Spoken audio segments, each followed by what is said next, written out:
afternoon, everyone. I have just arrived in Spain, in San Sebastián, in this beautiful apartment. Wow, I'm very, very happy to be here. It's taken us 10 hours, which is actually from front door to this place. Perfect. It's perfect for traveling, and traveling by train is just such a blessing. It was so nice. We really enjoyed looking around, and we're going to visit San Sebastián, going out for dinner tonight, going to the ballet on Sunday evening, and to the museum. We're going to have a really nice weekend. I'm going to do some sightseeing and take you guys with me.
Afternoon, everyone. Welcome to the vlog from Spain. I am in San Sebastián on the most glorious day you can imagine. And this is such a magical town. If you are looking for a weekend away, I highly recommend coming here. The old town centre is beautiful, all the food is lovely, the people are lovely, the energy is lovely. And well, back to the history of this town. Yes, it's an old harbour town. The sea comes in here, as you can see. So there's a beautiful port, there's a harbour. But the history of the town, spiritually, is very interesting as well. And I am always sent to places where God wants me to be, the divine wants me to be, and it's like a bit of a puzzle. As you might have read in my last newsletter, I recommended reading the Book of Love from Kathleen McGowan. It's the second book that writes about the history of Jesus and Maria Magdalena, and as you can see up there is the beautiful image of Jesus. And in all the old churches you see here in San Sebastián, like in all of the main churches around Europe and the Western countries, the story of Maria Magdalena and Jesus is shared. Well, Maria Magdalena is not shared so much, but the story of Jesus is shared as is written in the Bible. But if you follow me, you know that I write about all the missing pieces from the Bible. And along with the history of the Gnostics is the history of the spiritual knowledge and tools that were cut away from us. And the Book of Love actually brings back pieces of history that connects us back to understanding why statues and churches were placed on sacred places, on ley lines. And you know, I write a lot about the ley lines and the energy. So in the next piece of video, when I come home, I'm going to explain you why statues, ley lines, harbours, protection, elevation, ascension are so connected and are so important to understand the real history of cities spread all over the world, to come to understand what history really took place, what the Tatars were really carrying with them through areas like the south of France, Spain, and communities were built around, to bring back knowledge that we are missing right now, to bring back really healing and light tools and possibilities.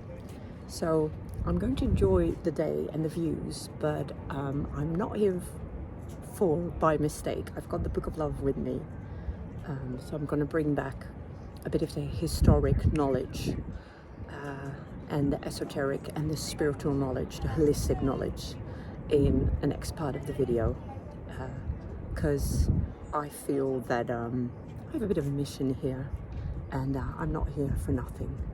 But just look at this, glorious. It's just so beautiful here. Come visit.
I cannot even begin to tell you how much I'm enjoying this town. It's got absolutely everything. Look at that hill I was just standing videoing from. Climbing up that hill was like walking in fall, with a view on the beach and the sea and this beautiful harbour town. It's got absolutely everything. Just like lunch, quite full. And I did some shopping. The old town is full of nice shops. And tonight we're going to the ballet. Actually, the reason why we're here. I'm going to visit the Scapino Ballet, which is a Dutch ballet group.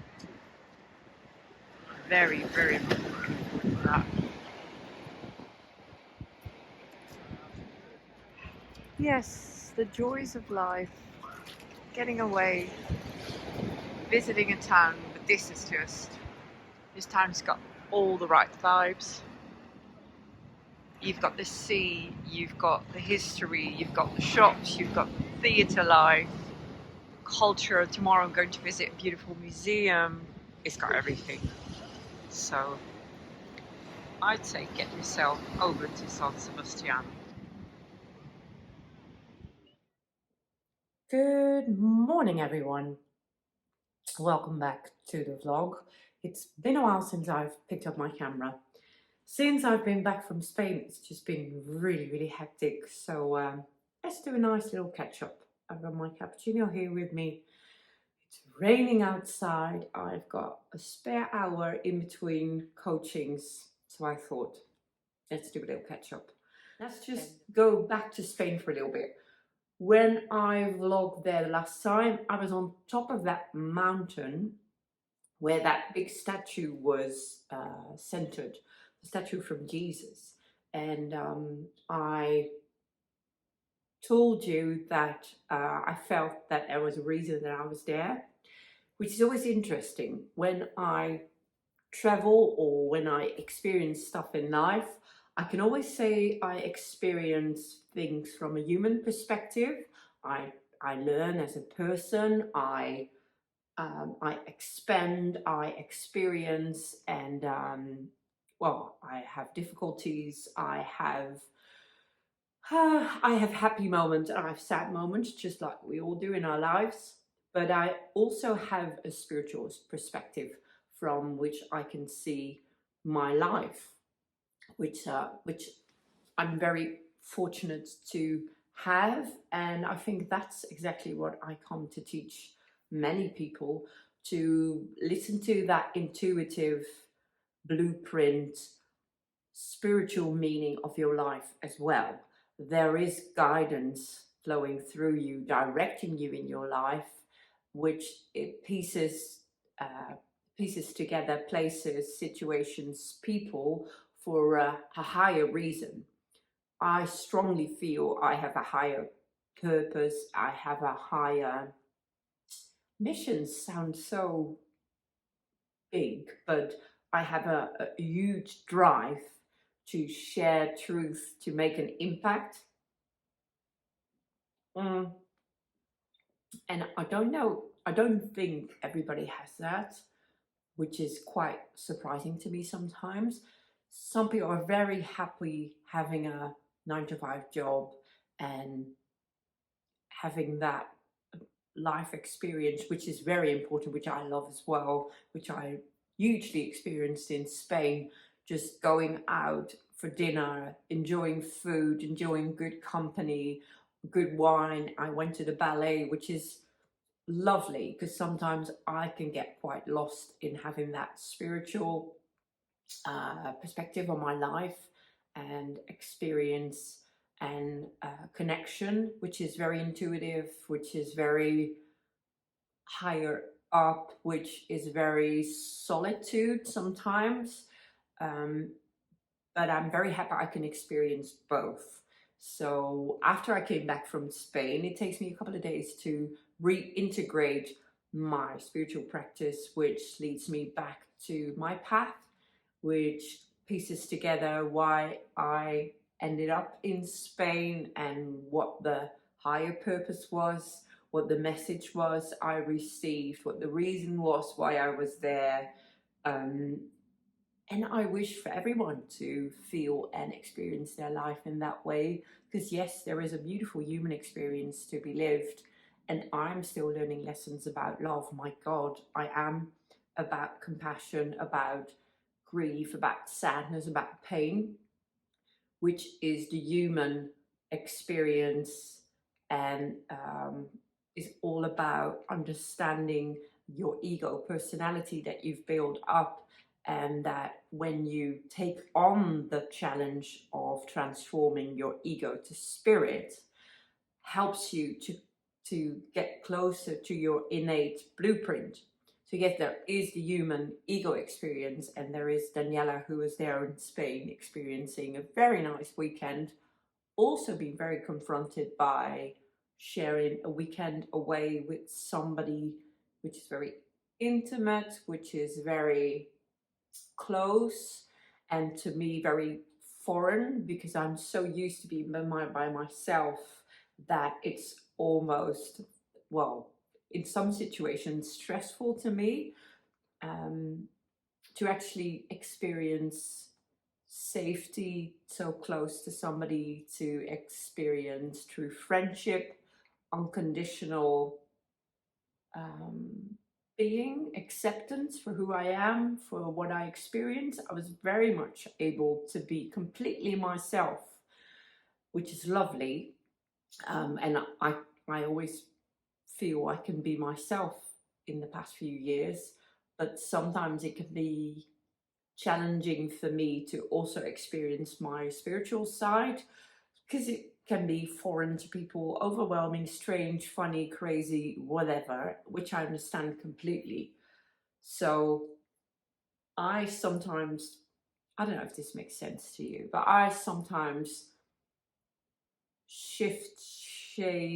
how do you say that? Shift from my personality, Daniëlle, to when I am fully aligned, when I'm fully connected to spirit, which I am most of the time in my life, especially when I'm when I'm working, when I'm connecting, when I'm sending out messages, when I'm writing, when I'm coaching, when I'm teaching. I'm a full open channel, and but there's also the personality Daniëlle, who has a difficult relationship with her mother, who has still some grief and sadness over my dad who passed away, who has trauma to clear from her youth, from her past, who's had a traumatic experience from my marriage, who has 2 children that are growing up as teenagers, which can be enormously challenging as well. There's that as well. And there's the innate me, the soul me, the spiritual me that can connect to higher forms of consciousness, really understand the unconditional love that and the light that we can connect to, the Christ consciousness that we can actualize when we become open channels, which is the challenge that I teach, which takes mastery, which takes facing the death of your ego, which is afraid of that light, which is afraid of that uniqueness, which is afraid of that spiritual being, because we do not get mirrored that in our growing up. So that's something we disconnect from. If we would grow up, if I would have had the guidance from my parents to be that spiritual 3-year-old, which I was, I had imaginary friends, which were like, I was 3 years old and I had Bern and Carlijn, which are not names that a 3-year-old would make up. But my parents were very concerned about the fact that I had made up friends. I think they actually thought I was crazy. So they demanded I stop that. And I think a lot of my shame for being who I am, for seeing what I can see, hear, understand, know, I had to disconnect from that because it was called crazy where I grew up. Whereas if my parents would have understood where I came from, seen, heard the messages, the quantum field I could see, the past lives I could identify, the ancestors I could feel around all of my family, trauma I would feel in the frequencies, blocks I would experience, emotional traumas I would feel around people. If they would have subtyped all that, I wouldn't have gotten so disconnected from being the person, the body that I grew up in, and being the spiritual soul that we all are. But we don't get invited to that side of spiritual life anymore. And the truth is, that's where you will find the higher messages, the higher meaning, the higher purpose of your life, because you are part of the greater plan. You are part of making heaven on earth a reality in God's eyes. But God is not that person sitting up in the sky judging people. The God force is actually the potential of the light and the love that flows through anything. And I strongly feel that if we humans open up our channels and accept, which is a really big challenge, the greatness of what we are and what we are capable of in our own unique ways, we are able to transcend that light and love that we are into the manifestations of heaven on earth here. And if we look around in the world right now, it's just very disappointing and worrying. I see so many people stressed, ill, traumatized, depressed. I see leadership in the world that is bringing us in the wrong direction. I see, so many things that are going the wrong way, all because of this disconnection from our nature. Right, this is a very broad catch up. Going back to Spain, I experienced that because I had somebody so close to me that weekend. It became very obvious to me that I have these two timelines that I experience. I have the very linear timeline of the personality of the life that I'm leading as a, I was going to say young woman, but I'm not in that category anymore. I'm accepting the fact that, which is talking about ego death, I'm about to turn 45 the 1st of March, so I'm not, I'm still a young woman. I'm planning to become the oldest woman on this planet, so in that aspect, I'm going to be 120 years. I'm not done here for a long time. So in that respect, I'm a young woman. So experiencing the life of a young woman um, with all my challenges and lessons that I came down here to learn. And these lessons are really about trusting people and daring to love and accept love, receive love. Oh, and I had such a hard time in Spain to receive the love that was there for me, the unconditional safety of being with somebody without any demands, without any, I don't know, it was just a beautiful weekend, but very confronting for me because I'm I'm quite careful when people come close to me, because I think what I came to understand this weekend, due to the fact that I was called crazy, strange, weird, and I had to shut down pieces of myself, I am now, if somebody comes close to me and I'm daring to share, I can do that with you, which is very easy because you're not close to me. That's crazy, isn't it? I don't mind sharing my writings with the whole world, showing who I am, but when I let people close to my personality and I share my spiritual side, that's very close, and I actually haven't experienced that in my life very often. A lot to take in, and lovely to be away, and so warming to have a nice weekend with just, enjoying myself and going out and enjoying life, which was lovely. And at the same time, coming back to the first part of the story, there was this big statue of Jesus. Right, going to that part of the story now. What I explained is that those statues are placed all over the world. This was actually one that was only placed there in 1951, I later saw, which is very late, surprisingly. But what it reminded me of, because I'm always reading 2, 3 books at the same time, but there's no coincidence. I read what I need to see, what I need to understand, that's how synchronicity works. That's how the true energy and spiritual world works. You get presented to you what it is at that moment that you need to see, that you need to understand, that you need to learn, aligned with your path, your mission, your purpose.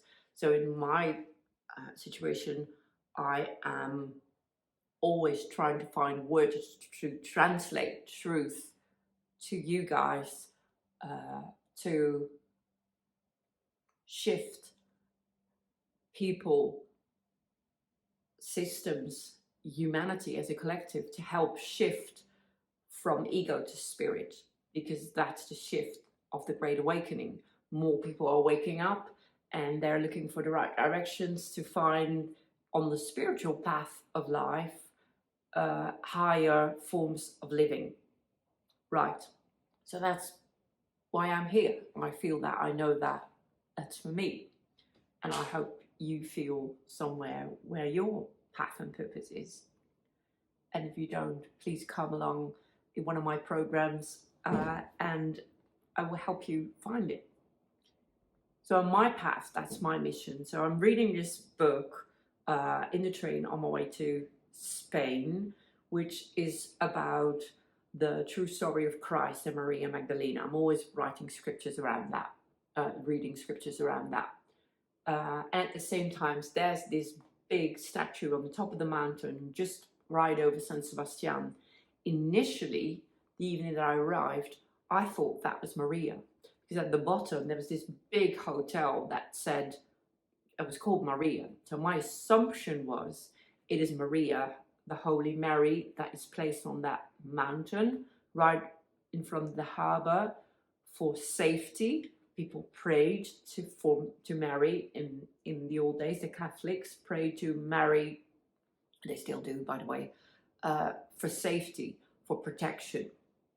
What I found out the other day, walking up that mountain, it wasn't in fact Maria, the mother of Jesus, who I assumed was placed there. It was Jesus.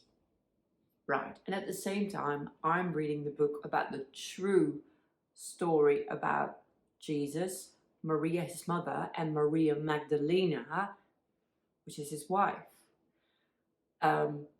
So there's all sorts of bits of information coming in while I'm walking up that mountain, knowing, feeling that there was some truth to be revealed to me over here.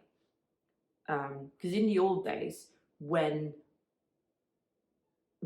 statues were placed of Maria or of Jesus, in those areas all around the world, that's the piece of scripture I was reading, some people in the village, some people in their communities would have very vivid visions, messages.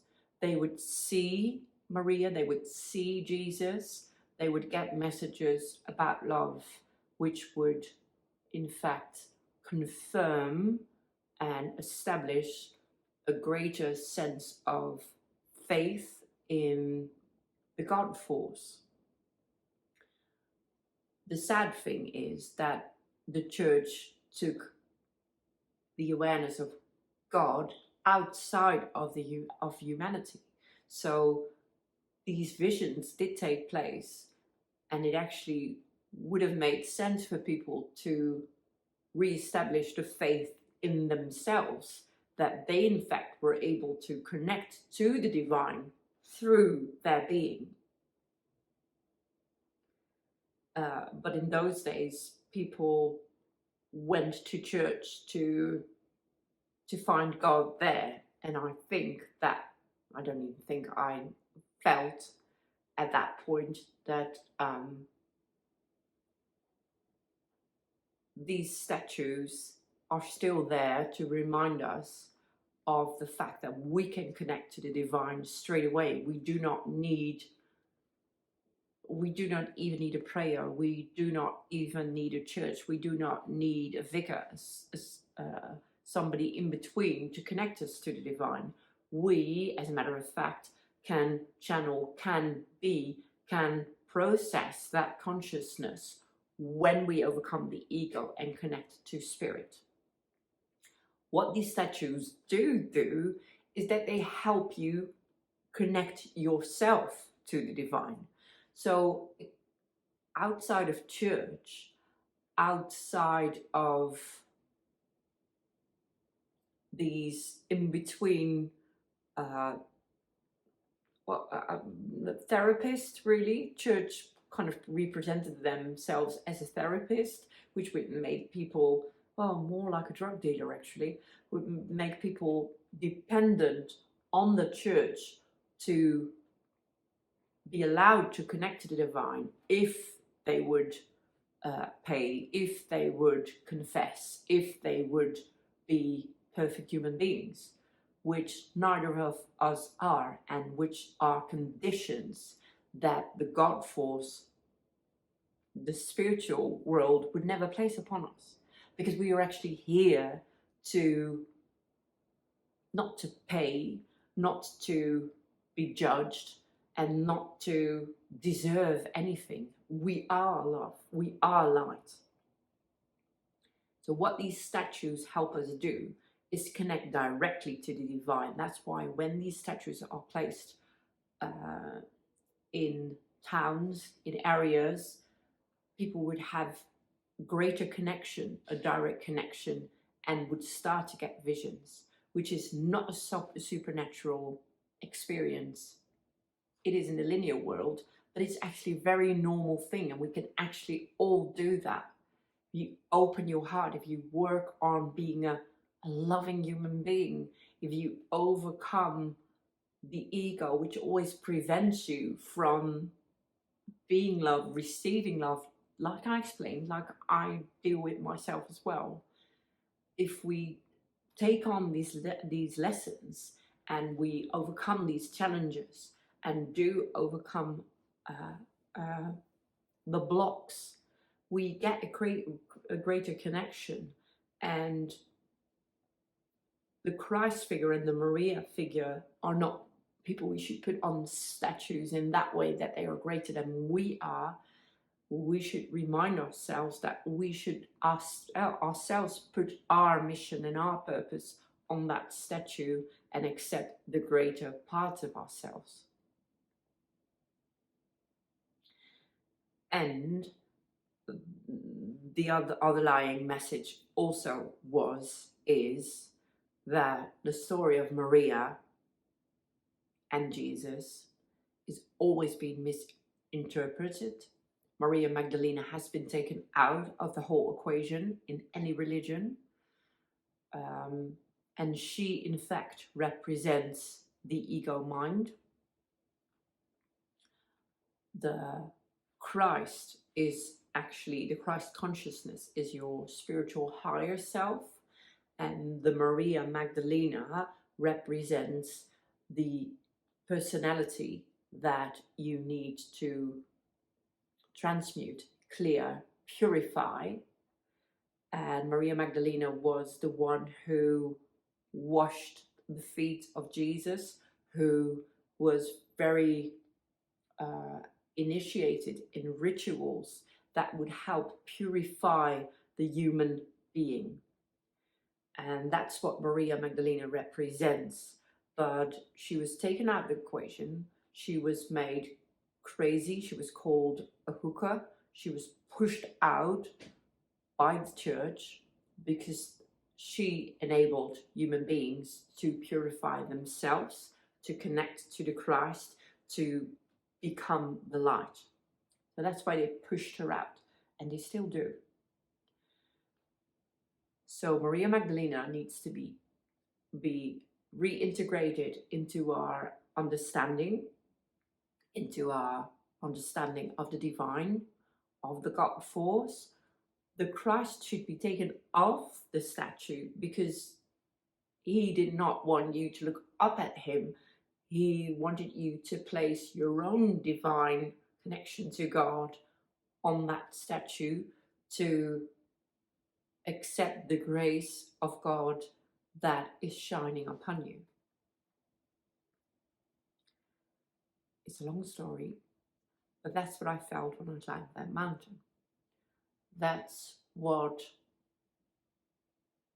the underlying story is, why I was there, why I was reading what I was reading, why I was seeing what I was seeing, and the fact that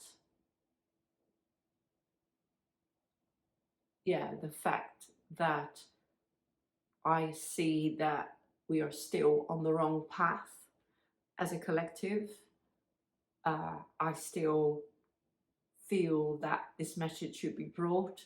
The truth will be revealed. More and more are being awakened to the fact that there is so much more to life, that there is the divine, that you are connected, that you are part of the divine, and that we will clear the path. We will bring back the knowledge that Maria Magdalena and Jesus shared, that the Cathars shared, that the Templiars shared, that was all hacked and twisted by religion, by control systems, which led to the systems we now live in, which led to the fact that most of us are dealing with ancestral trauma because of emotional blocks and pain. What you get when you are disconnected from the love inside of you. Very big story. Big catch up. But yeah, that's what Spain did for me personally. And that's the story that had to be told and finished after the weekend. So yeah, I think that's it for now. I'm gonna leave this vlog right here. and take you to a next vlog and explain you in between what else has happened in the past week. But for now, I think that's enough. Thank you for being here. Thank you for listening. And if you have any questions, leave them down below. I will really do my best to answer them. Yeah, I'm continuing forward with this beautiful mission and beautiful life of mine. And thank you for being here and being part of it. Sending you love.